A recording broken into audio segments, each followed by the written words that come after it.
Biar segala sesuatu ya Tuhan sesuai kehendak Engkau, dan Engkau berotoritas ya Tuhan akan setiap firman-Mu. Mohonkan oleh belas kasihan-Mu Tuhan, memberkati kami. Kau beri kuat kuasa-Mu ya Tuhan, kami boleh mendengar, kami boleh mengerti apa yang Tuhan bicarakan dari kami semuanya. Terpujilah Kristus, terpujilah Roh Kudus. Semua ini kepadanya di dalam nama Kristus Yesus Tuhan yang ajaib. Haleluya. Amin.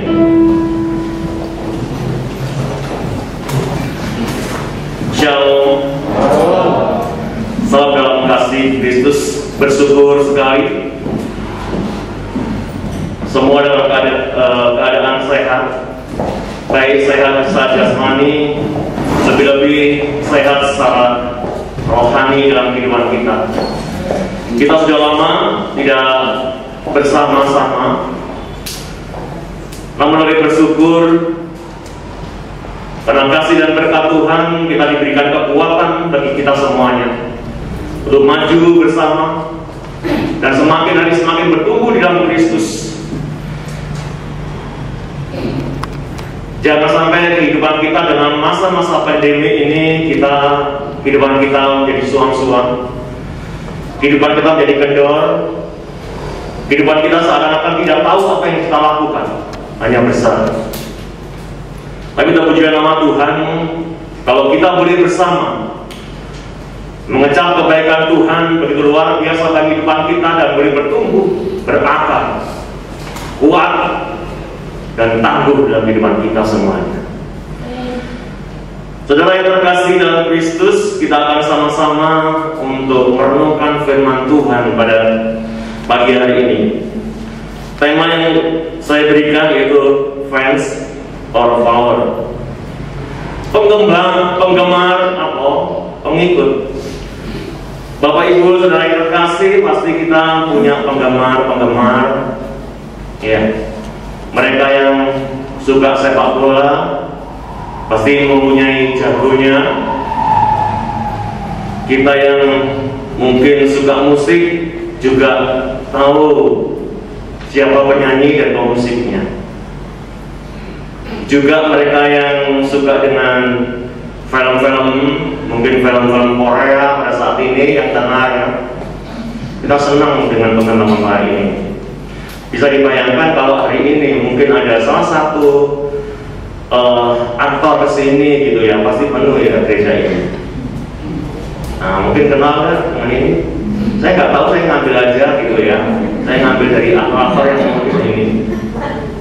Mungkin istri saya lebih hafal daripada saya. Ya, tiap hari nontonnya Korea gitu ya. Dan mungkin banyak sekali yang penggemar dengan film-film Korea ya. Dari filmnya Korea terus ya, ya itu punya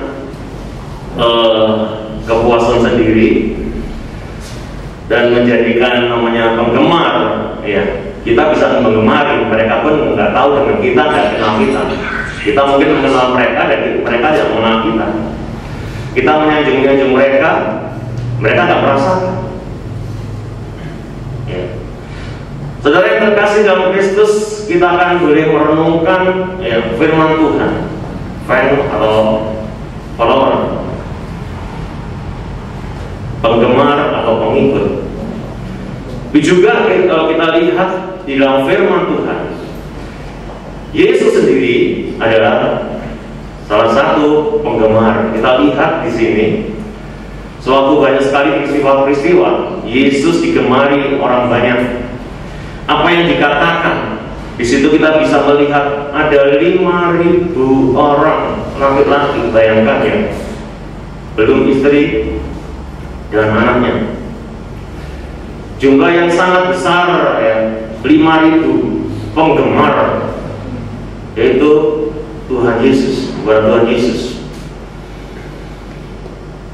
Tempat yang begitu luas sekali dengan 5.000 orang. Saudara, namun apa kita bersama boleh merenungkan pada waktu Yesus menjadi penggemar di situ. Kita baca di dalam Matius, jelas sekali dikatakan di situ apa yang menjadi alasan mereka mengikut Yesus. Di dalam Matius pasal 8 ayat 1 dikatakan setelah Yesus turun dari bukit, orang banyak berbondong-bondong mengikuti Dia. Dan di situ kita lihat bahwa ahli Taurat pun juga ikut datang, karena mereka melihat, karena mereka mendengar banyak hal-hal yang terjadi, dan mereka bersama-sama ingin tahu siapakah itu Yesus. Karena begitu banyak spektakuler yang terjadi di dalam Yesus. Lanjut. Namun juga dikatakan dalam Lukas, Yohanes menjelaskan banyak yang datang kepada Yesus Mereka bersama-sama dan berbondong-bondong beramai-ramai datang kepada Yesus. Dan dikatakan dalam Yohanes pasal 2 ayat 23, dan sementara ia di Yerusalem selama hari raya Paskah, banyak orang percaya dalam namanya, karena mereka telah melihat tanda-tanda yang diadakannya. Kenapa mereka percaya pada Yesus? Kenapa mereka menggemari Yesus? Kenapa mereka berbondong-bondong datang kepada Yesus? Karena ada hal yang menarik, yaitu dikatakan mereka telah melihat tanda-tanda yang diadakannya. Ayat 24, ini yang kita belajar bersama. Tetapi Yesus sendiri tidak mempercayakan dirinya. Aneh ya? Andaikan seseorang digemari gitu banyak orang, pasti senang gitu. Tapi rupanya Tuhan tidak terpengaruh dengan hal ini. Beribu-ribu datang kepada Yesus, berbondong-bondong pada Yesus. Tapi apa yang dikatakan ayat dalam Yohanes ini unik gitu. Dia katakan, tapi Yesus tidak mempercayakan dirinya kepada mereka. Alasannya dikatakan firman Tuhan, karena Dia mengenal mereka semua. Bisa dibayangkan ya, kalau saya sebagai seorang penggemar digemari gitu ya, saya membuat saya senang ya, waduh, saya merasa wah gitu.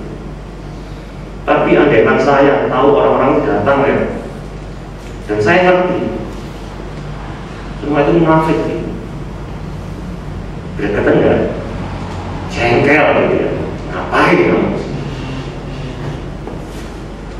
Mungkin itu yang dirasakan oleh Yesus. Katakan firman Tuhan, karena Ia mengenal mereka semua. Dan dikatakan ayat 25, dan karena tidak perlu seorang pun memberi kesaksian kepadanya tentang manusia. Firman Tuhan dikatakan, sebab Ia tahu apa yang ada di dalam hati manusia. Siapa sih menduga hati manusia antara satu dengan yang lain?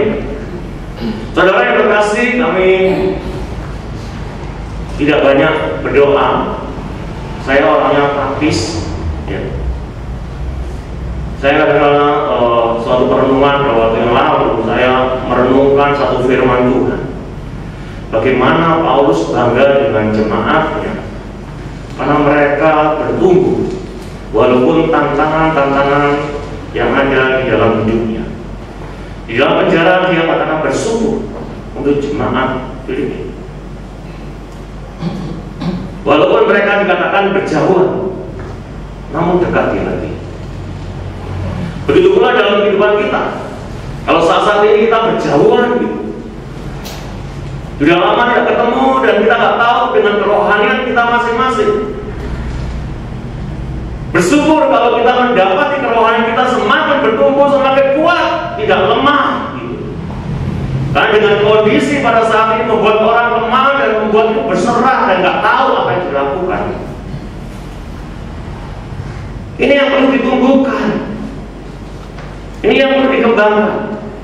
Marilah kita saling berdoa, untuk saling menguatkan, untuk menumbuhkan hidup rohani kita. Percayalah dalam Kristus Yesus, walaupun dalam kondisi yang sejelek-jeleknya, kasih Yesus tidak akan memisahkan kita.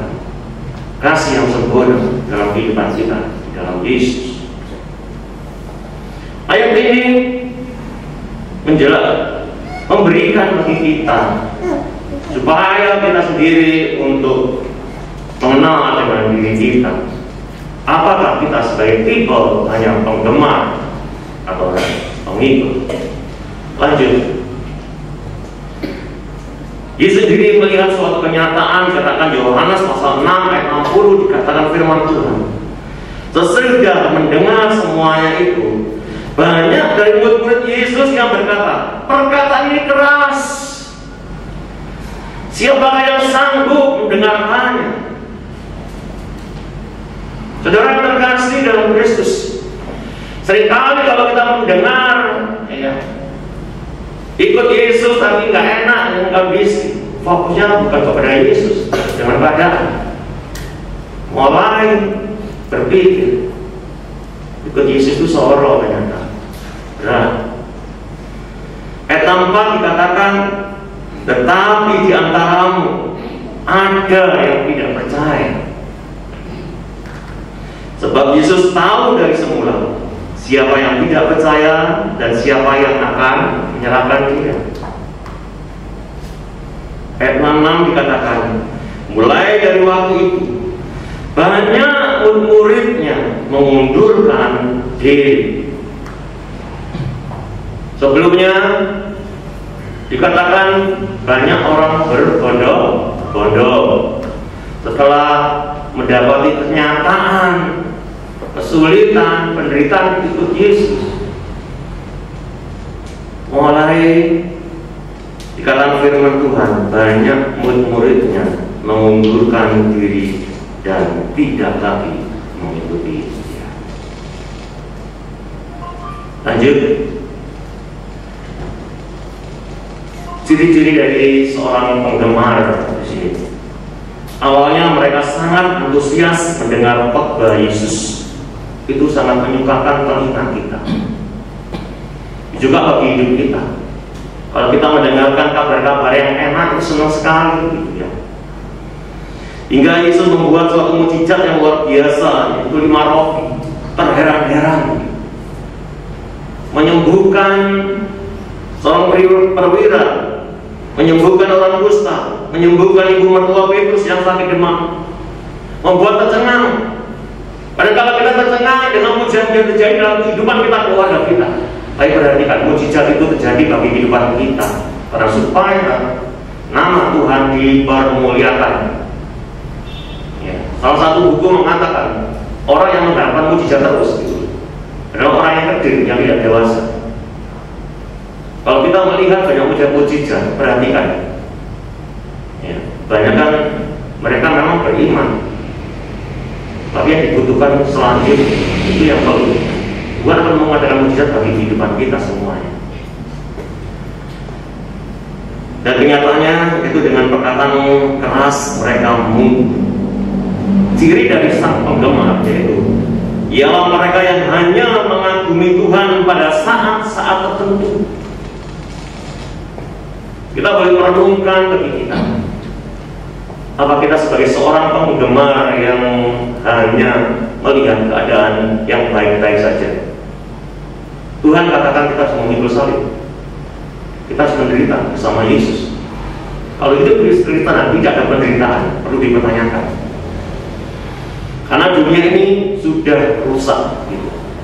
Dan kita orang Kristen adalah beda. Dengan perbedaan itu, banyak sekali pergumulan kehidupan kita menjadi orang Kristen. Lanjut. Dan apa bedanya sang pengikut? Dikatakan pasal 7 ayat 21, bukan setiap orang yang berseru kepadamu Tuhan, Tuhan akan masuk dalam kerajaan surga, melainkan dia yang melakukan kehendak Bapa. Ciri utama yang sejati sebagai seorang pengikut yaitu melakukan kehendak Bapa yang di surga. Bukan saja kita bisa mengadakan mukjizat, kita berseru, kita bisa menyembuhkan orang lain, kita bisa menjaga jiwa, tapi yang terpenting mendengarkan apa yang Tuhan perintahkan bagi hidup kita. Jangan hanya main perasaan, tapi kuasa Roh Kudus bekerja, berbicara secara khusus, jelas, yaitu melakukan kehendak Allah. Jangan bertanya-tanya lagi apakah ini boleh atau tidak. Tuhan sendiri dan kita sendiri sudah menimbang-nimbang apakah ini mempermuliakan Tuhan atau tidak. Sang pengikut ialah mereka yang melakukan kehendak Tuhan dan mengenal Tuhan secara pribadi. Suatu hubungan yang indah dalam Kristus, kehidupannya menyenangkan dalam Kristus. Semakin hari semakin sempurna, semakin kudus, semakin menyenangkan bagi Tuhan. Lanjut. Apakah Anda sebagai seorang pengagum atau pengikut Kristus? Are you a fan or a follower? Mari kita renungkan. Apakah kita ini hanya sekadar sebagai pengagum saja? Atau memang benar-benar saya ikut Yesus? Mari lanjut. Ini ada suatu perbedaan yang sedikit saya ambil dari One Translation.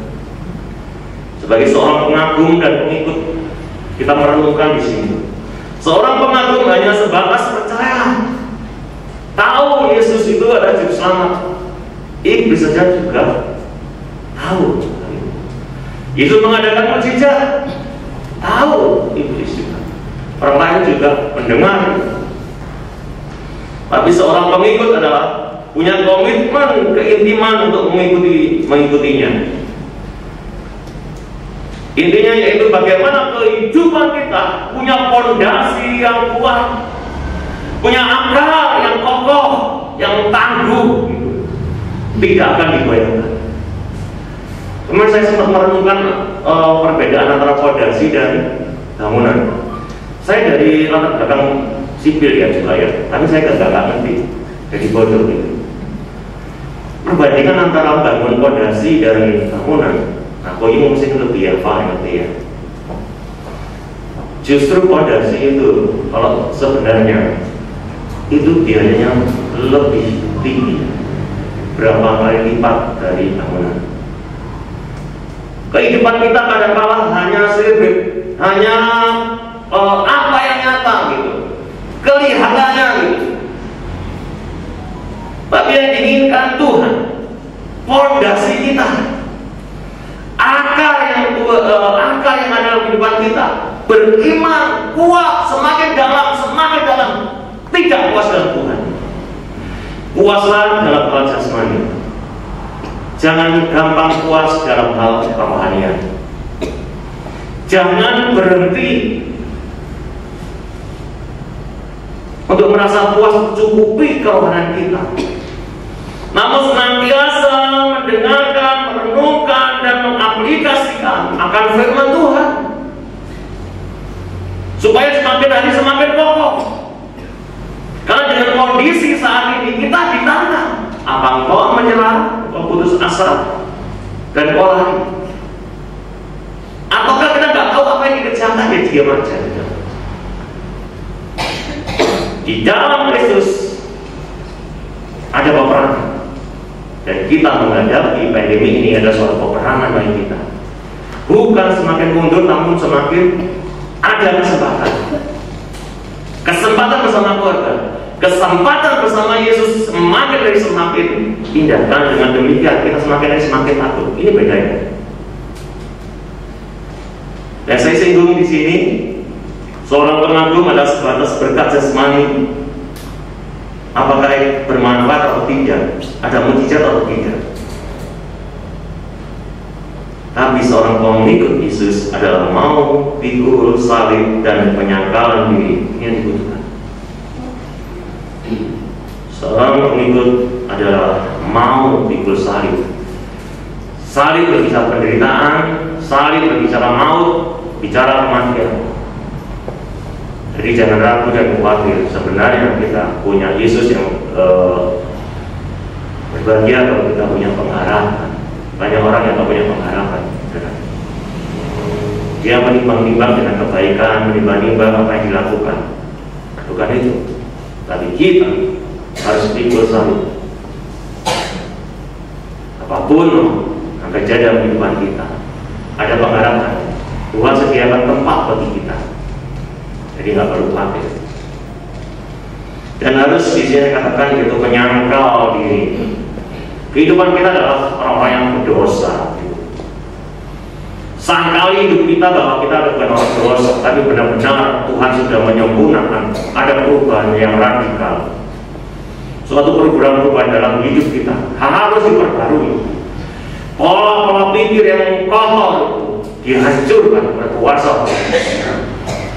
Kalau pola-pola pikir kita lama, kehidupan kita lama, kita masih melakukan hal yang lama. Kelihatannya figurnya bagus gitu, kelihatannya rumahnya bagus gitu, tapi fondasinya tidak kokoh, tidak kuat. Ada waktu banjir, hanyut dan hancur rumah itu. Itu juga dengan kok. Kalau akarnya hanya seperti itu, kan membungkam. Saya beberapa 1 tahun 2 tahun ini menggeluti untuk belajar tanaman ya, menanam tanaman-tanaman hias gitu ya. Bagaimana saya merawatnya, apalagi tanaman yang mahal gitu ya. Bagaimana kalau mulai bonggol dan kelihatan tunas yang kecil aja, waduh senang gitu. Tunasnya muncul sebenarnya dan tumbuh besar, tahu-tahu mati. Ternyata apa? Akarnya ini lonyok gitu ya. Saya kecewa. Saudara, dalam kehidupan kita ditumbuhkan dalam Kristus. Namun yang terpenting bagaimana kekuatan rohani kita di dalam Kristus. Lanjut, ngikut yang bagian belum. Ya, ngikut yang bagian nyaman, tidak ada gangguan. Ini kan manusia, pikirannya manusia yang jasmani gitu ya. Yang penting yang bermanfaat, yang nyaman, yang enak, ya saya ikut. Gitu. Tapi dalam Kristus harus berserah penuh dan penuh pengharapan. Dan saya katakan ibadah sebagai sesuatu yang dapat menghibur, ya, ini pengagung, sebagai celebrate, ya. Hanya suatu pameran gitu ya. Doa saya sederhana untuk gereja ini. Tuhan,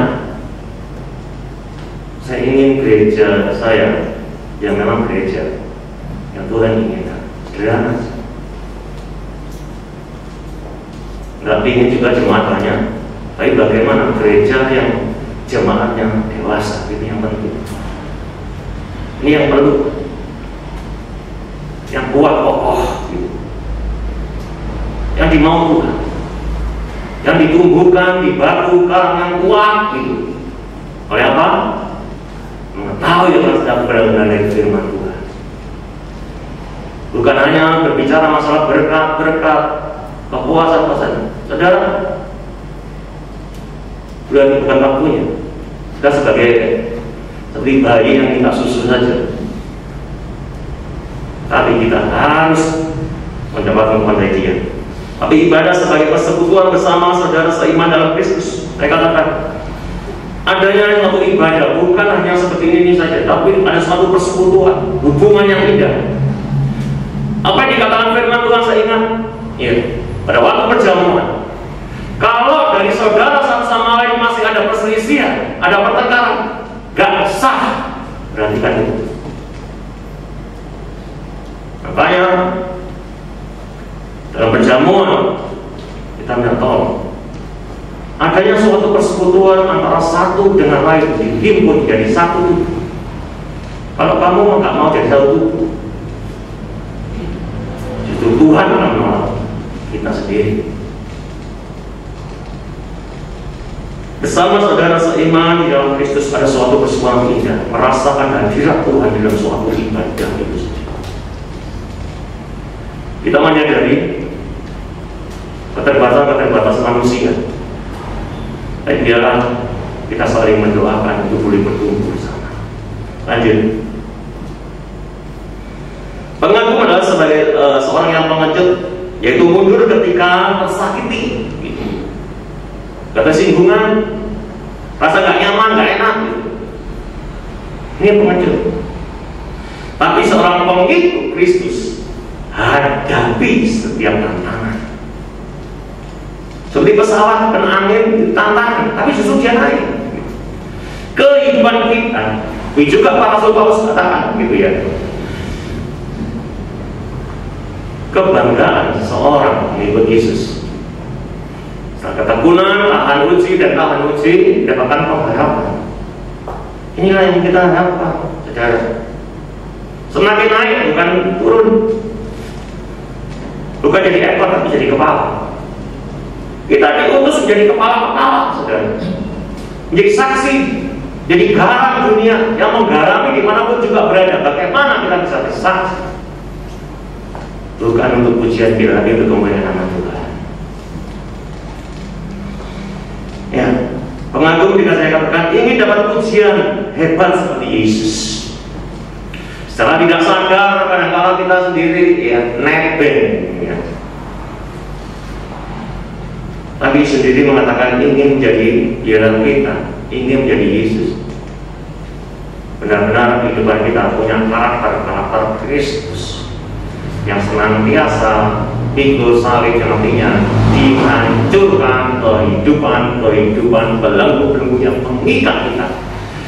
Sadarilah, dan itu tidak mudah tanpa pergumulan, tanpa merenungkan firman Tuhan, tanpa terus untuk diselidiki hati kita.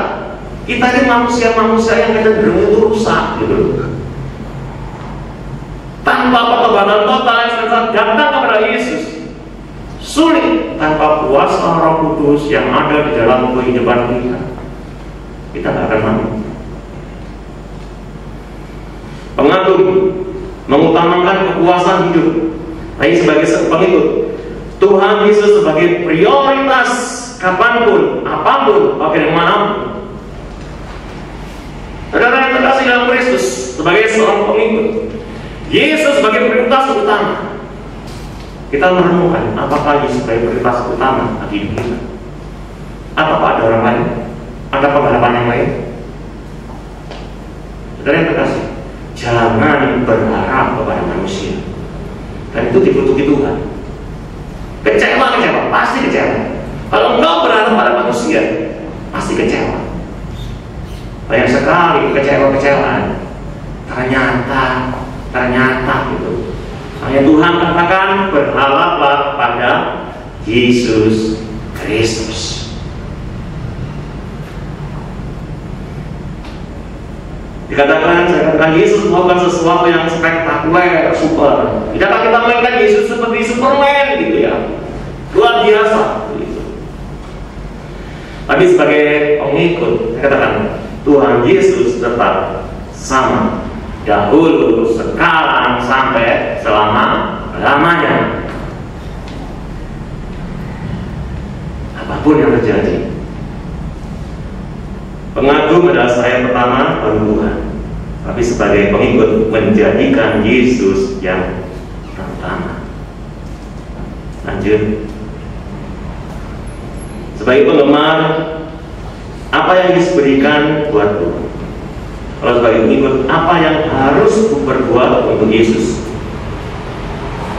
Dalam doa, banyak bicara atau banyak mendengar? Banyak bicaranya ya, gitu ya. Seakan kita itu ngomong sama Yesus kan, entek dan minta sampai amin gitu. Untuk siapa? Untuk diri kita. Kita kadang-kadang menemukan ya bahwa seorang penggemar itu hanya memuaskan diri kita sendiri. Ya. Saya minta ini. Tapi sebagai pengikut, apa yang harus aku berikan untuk Tuhan? Apa yang harus aku berikan yang terbaik untuk Tuhan? Pada waktu seorang janda Yesus melihat di bait suci, orang kaya memberikan kekayaannya, namun seorang janda dari kekayaan yang apa yang ada, ini yang terbaik. Jangan melihat kita terpengaruh, jangan membuat pikiran kita itu jatuh, tak melayani dengan kesejatian yang penuh bahwa kita melayani bukan untuk diri kita. Pandangan yang Yesus, bosnya itu bosnya Yesus. Apapun yang terjadi, lakukan untuk kemenangan Tuhan. Ada pujian sedikilah aku, biar Tuhan mendidik. Ya. Kalau saya masih merasa sedikit-sedikit ya Tuhan saya ingin pujian, hindarkan seperti itu. Jadi saya tadi menyebutkannya, nanti mungkin ya. Akhirnya Ya, penggemar adalah mengandalkan diri sendiri, tapi sebagai pengikut, yaitu dipenuhi oleh kuasa Roh Kudus. Bagi seorang penggemar itu keberatan dengan perubahan hidup.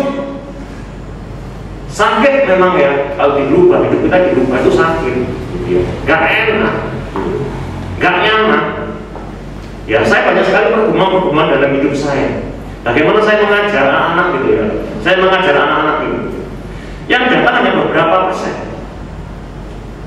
Saya kalau bangga kalau mereka itu datang semua gitu, wah, kepuasan sendiri gitu ya. Tapi yang datang nggak ada 50%, kecewa gitu, membuat kadang-kadang itu down gitu.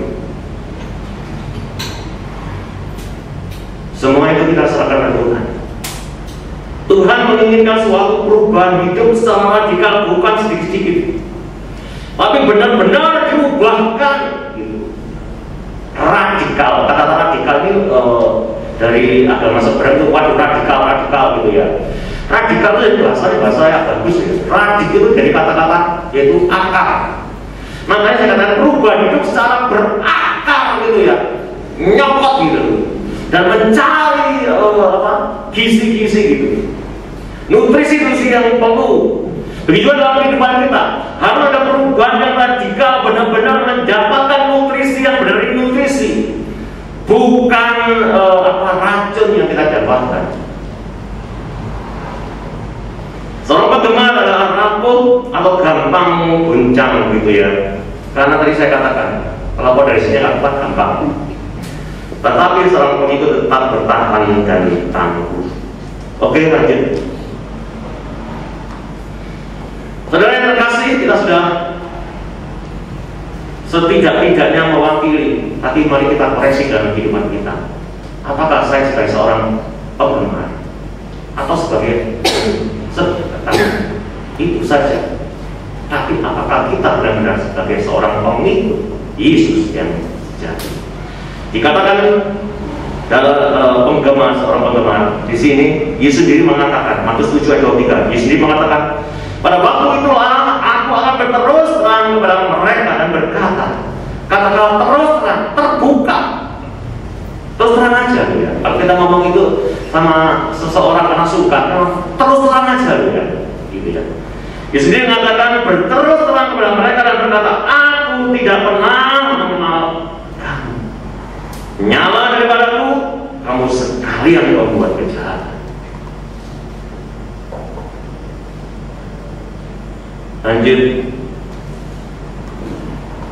Baik pengikut, Matius 25 ayat 23. Saudara, begitu indahnya kalau kita sendiri di hadapan Tuhan Yesus dan Dia mengatakan, baik sekali perbuatanmu itu. Tidakkah kita menginginkan seperti itu? Pada waktu kita melakukan sesuatu, pada waktu kita sedang terjepit, pada waktu kita nggak tahu apa yang kita lakukan, pada waktu kita menghadapi tantangan, tapi kita tetap kokoh dan kuat, gitu, tetap tangguh, gitu. Dan Tuhan sendiri mengatakan baik sekali perbuatanmu. Tidakkah kita menginginkan seperti ini? Baik sekali perbuatanmu itu, hai hambaku yang baik dan setia. Tuhan tidak mengatakan baik sekali perbuatanmu itu, kamu sudah menghasilkan sekian dan menghasilkan sekian, tidak. Yang penting bagian kita lakukan juga. Apa yang Tuhan berikan bagi kita bertanggung jawab. Apa yang dinamakan kepemilikan dan penata layanan. Artinya apa? Yang Tuhan berikan, lakukanlah penuh tanggung jawab. Dikatakan hambaku yang baik dan setia. Engkau telah setia memikul apa? Tanggung jawab dalam perkara apa? Yang besar, kecil. Kecil. Tuhan katakan itu perkara kecil. Kita manusia kan sebenarnya, wah, besar gitu ya. Wah, spektakuler gitu ya. Yesus dalam pandangan Yesus dia katakan, tanggung jawab dalam yang perkara kecil, aku akan memberikan kepadamu tanggung jawab dalam perkara yang besar. Luar biasa. Ayat terakhir dikatakan Yesus, masuklah dan turutlah dalam kebahagiaan Tuhan. Indah sekali kasih Tuhan bagi kehidupan kita. Pengagum atau pengikut, penggemar atau pengikut. Ya, saat kebenaran firman Tuhan memberkati hidup kita, jadilah sebagai pengikut-pengikut Yesus yang sejati.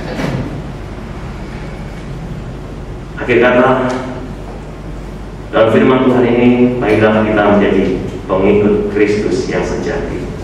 Mari kita merenungkan hidup ini dalam perjalanan hidup ini, dan biar setiap kebenaran firman Tuhan memberkati kita, dan kita berseru dan berharap pada Dia. Mari tunduk kepala. Ada waktu sejenak kita merenungkan bagi kita, bagi hidup kita. Apakah saya sebagai seorang penggemar atau saya sebagai pengikut? Tuhan sehingga Tuhan sadarkan kehidupan kami ya Tuhan. Kadang-kala kami ya Tuhan tidak kuat dengan tantangan dan penderitaan, kesedihan ya Tuhan yang kami hadapi. Rasanya kami tidak kuat, tapi oleh kasih karunia Tuhan, tangan-Mu pada saat kita terlulur ya Tuhan, membuka tangan-Mu.